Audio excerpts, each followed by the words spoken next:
Pernah tak sakit bertahun-tahun, pergi hospital berkali-kali, tapi masih tak sembuh? Bismillah. Assalamualaikum.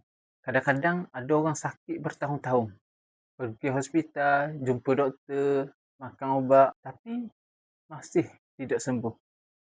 Bukan kerana ubat tu tak bagus, tapi mungkin ada sesuatu yang kita tidak nampak. Dalam hidup ni, ujian dari Allah itu dah semestinya.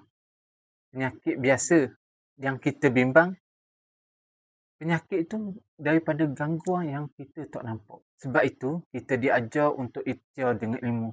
Rawat diri, jaga solat, banyakkan zikir, dekatkan diri dengan Al-Quran. Kerana kesembuhan tu bukan daripada manusia.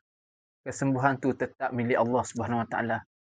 Jika sakit, jangan putus asa. Teruskan ikhtiar. Kerana setiap penyakit, Allah juga turunkan penawarnya. Follow, like, komen dan share untuk perkongsian seterusnya.